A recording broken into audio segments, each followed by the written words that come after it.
India पर इस वक्त उत्तर प्रदेश में त्रिस्तरीय पंचायत चुनाव से जुड़ी महत्वपूर्ण अपडेट आ रही है। जानकारी मिल रही है कि एक ऐसी खबर आई है जिससे यह अनुमान लगाया जा रहा है कि पंचायत चुनाव करवाने का रास्ता साफ हो सकता है। तो कौन सी वो खबर है और आगे की क्या रणनीति है, इन तमाम जानकारियों के लिए हम सीधे फोन लाइन से जुड़ते हैं इंडिया के editor in chief doctor Pankaj Singh Gaur ji के पास। सर, उत्तर प्रदेश में अभी तक ये कहा जा रहा था कि अभी जो है जनगणना चल रही है या मतदाता पुनरीक्षण अभियान का कार्यक्रम चल रहा है, इस वजह से पंचायत चुनाव में देरी हो रही है। तो वो कौन सी ऐसी खबर है जिससे ये कहा जा सकता है कि उत्तर प्रदेश में त्रिस्तरीय पंचायत चुनाव करवाने का रास्ता साफ हो सकता है, क्योंकि दो महत्वपूर्ण सुनवाइयां भी लगी हैं सर।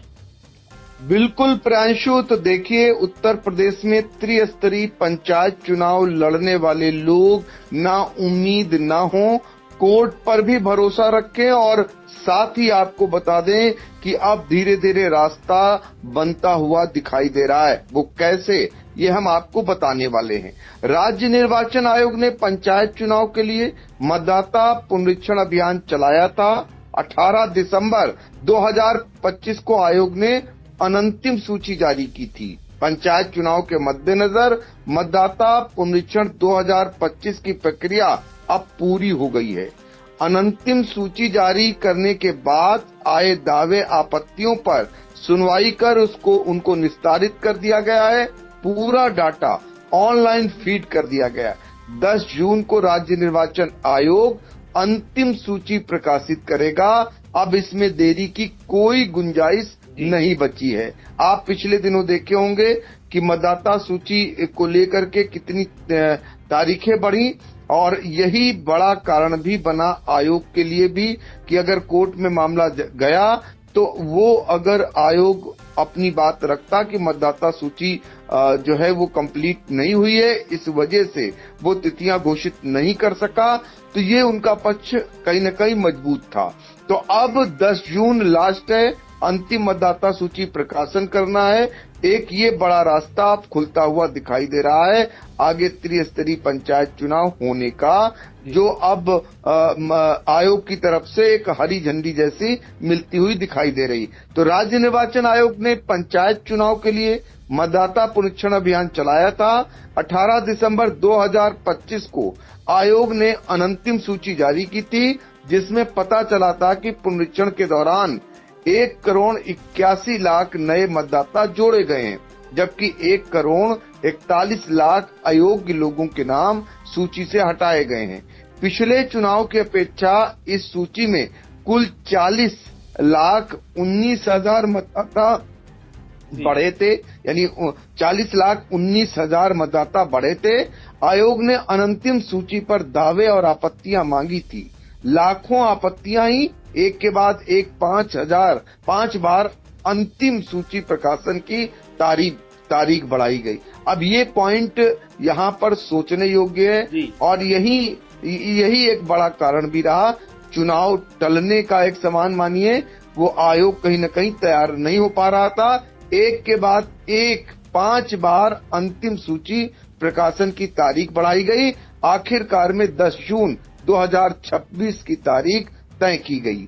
तो ये जो तय की गई थी, विभागीय अधिकारियों के मुताबिक अंतिम सूची को लेकर आयोग ने सभी प्रक्रियाएं पूरी कर ली है। सभी मतदाताओं को 9 अंकों का स्टेट वोटर नंबर भी दिया गया है। इसी तरह से कई और व्यवस्थाएं भी की गई हैं। तो कुल मिलाकर के अब जो है ये आयोग ने अपनी तैयारी लगभग पूरी कर ली है। चूंकि धीरे धीरे चुनाव का समय बढ़ता गया, इसलिए आयोग भी मतदाता सूची जारी करने की तारीख आगे बढ़ाता गया। इससे उनको सूची को और व्यवस्थित करने का मौका मिल गया। फिलहाल सरकार प्रधानों को प्रशासक नियुक्त कर चुकी है, सभी जानते हैं। तो 2 कारण जो आपको बता दें, त्रिस्तरीय पंचायत चुनाव टलने का जो आधार आयोग के सामने बनता, वो यही था कि अभी मतदाता सूची कंप्लीट नहीं है। दूसरा जो था, ओबीसी आयोग का समय पर गठन न हो पाना। तो ये दोनों कारण थे। पिछले दिनों कैबिनेट की बैठक कर ओबीसी आयोग का भी गठन हो गया। अब 2 मामले ऐसे हैं जो सुनवाई की तिथियां मुकर्रर की गई है। एक 12 जून को जो सुनवाई होनी है इलाहाबाद हाई कोर्ट में, और एक जो है 10 जुलाई को होनी है। और इस बार स्पष्ट रूप से कहा गया है कि तिथि लेकर के आए, तिथि बताए आखिर चुनाव कब होंगे। आयोग ये कोर्ट की ओर से निर्देश दिए गए हैं। साथ ही प्रशासक नियुक्त करने को लेकर भी चुनौती वहां पर जो है दाखिल हुई है। तो उस मामले को लेकर भी जो कयास लगाए जा रहे हैं, जो नियम कानून है उसके मुताबिक कहीं न कहीं पक्ष मजबूत आपत्ति दाखिल करने वालों का लग रहा है।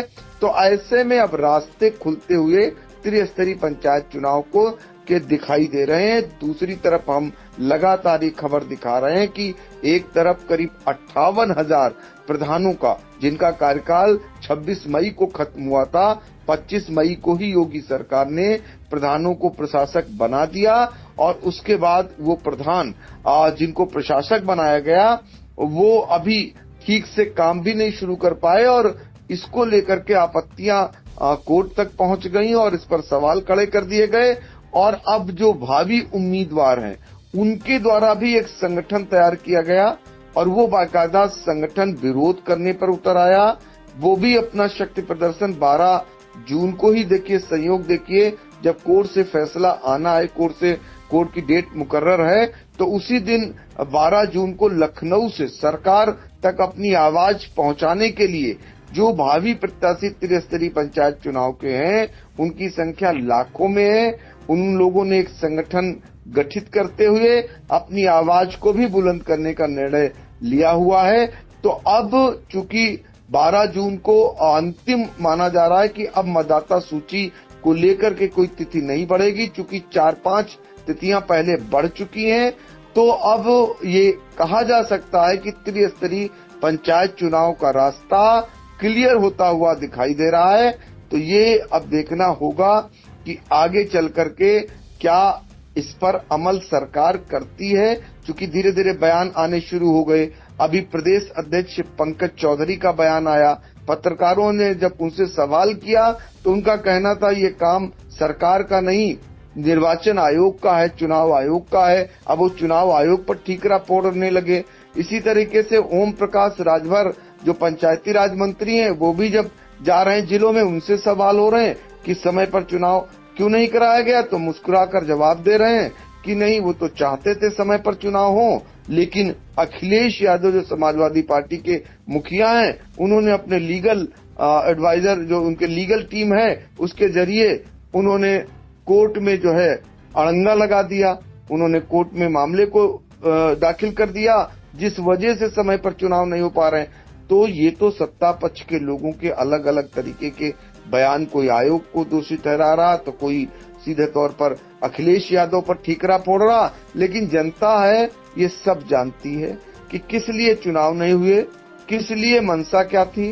विधानसभा चुनाव से पहले चुनाव कराने को कौन नहीं चाहता था और विपक्षी पार्टियां क्या वो भी नहीं चाहती थी, ये भी सब जान गए। तो कुल मिलाकर के अब ये बातें जनता तक पहुंच गई हैं। अब ये देखना होगा कि पंचायत चुनाव न करा पाने का कारण और प्रधानों को प्रशासक नियुक्त किए जाने का ये फायदा सरकार को मिलेगा या नुकसान होगा, ये फिलहाल आने वाला समय बताएगा। लेकिन एक ये उम्मीदों को लेकर के आया है कि 12 जून को अब जो है मतदाता सूची का अंतिम प्रकाशन हो जाएगा। तो इसके बाद अब कोई रास्ता नहीं बचता है। अब चुनाव धीरे धीरे कोर्ट से भी इस दिशा में डायरेक्शन आने शुरू हो जाएंगे। तो चुनाव अब शायद कराना ही पड़ेगा। फिलहाल राष्ट्रीय अधिकार मंच जो 12 जून को लखनऊ में बड़ा प्रदर्शन करने जा रहा है, यानी इसमें सब भावी प्रत्याशियों ने एक संगठन बनाया है राष्ट्रीय अधिकार मंच के बैनर तले। ये लोग भी प्रदर्शन का आह्वान कर चुके हैं, सरकार तक अपनी मांग पहुंचा रहे हैं। इनका कहना है प्रधान एक, भावी प्रत्याशी अनेक। तो ये नाराजगी कहीं सरकार को न पड़ जाए, ये अपनी बात कह रहे हैं। और उधर प्रशासक बना करके सरकार को लग रहा है कि जो प्रधान, जो गांव की सरकार का मुखिया है, उनको हमने मौका दिया, उसका लाभ उन्हें विधानसभा चुनाव में मिलेगा। अब किसको कितना लाभ मिलेगा, कितना नुकसान होगा, ये समय बताएगा। 12 जून का दिन बहुत महत्वपूर्ण है। इधर मतदाता सूची का अंतिम प्रकाशन होने की पूरी संभावना है, तो उधर आयोग से डिसीजन आने का, कुछ न कुछ निर्णय आने का, यानी सुनवाई होने का पूरी ये माना जा रहा है कि इस दिन सुनवाई होगी। और कहीं न कहीं से कोर्ट की तरफ से कोई न कोई ऐसे आदेश आ सकते हैं जो सरकार के लिए आगे मानने को विवश कर सकते हैं। जी बिल्कुल। तो देखिए, जो पंचायत चुनाव लड़ने वाले भावी प्रत्याशी हैं, उनके लिए कहीं ना कहीं अब उम्मीद की किरण जग चुकी है, क्योंकि जो अंतिम मतदाता सूची का प्रकाशन होना था वो होना है 10 जून को। उसकी पूरी कार्रवाई हो चुकी है। अंतिम मतदाता सूची का प्रकाशन राज्य निर्वाचन आयोग द्वारा 10 जून को कर दिया जाएगा, जिसके बाद आपको बता दें कि 12 जून को एक अहम सुनवाई है इलाहाबाद हाई कोर्ट में, और सरकार और राज्य निर्वाचन आयोग को अपना पक्ष रखना है। यहां तक कि बताना है कि वो चुनाव कब कराएंगे। इसके अलावा 10 जुलाई की भी तारीख तय की गई है। तो ये दोनों तारीखें जो रखी गई हैं वो 10 जून के बाद रखी गई हैं, और इन सुनवाइयों में कहीं ना कहीं अहम निर्णय आ सकता है। और 5 बार तारीखें जो बढ़ी थी अंतिम मतदाता सूची के प्रकाशन को लेकर, उसको लेकर असमंजस था, वो फिलहाल अब समाप्त होता दिख रहा है। 10 जून को अंतिम मतदाता सूची का प्रकाशन कर दिया जाएगा, और इसके बाद 12 जून या 10 जुलाई को कोई बड़ा आदेश कोर्ट से आ सकता है, क्योंकि अब यह भी माना जा रहा है कि किसी प्रकार की बहानेबाजी भी कोर्ट के सामने नहीं चलेगी। सर, महत्वपूर्ण जानकारियों के लिए आपका बहुत बहुत धन्यवाद।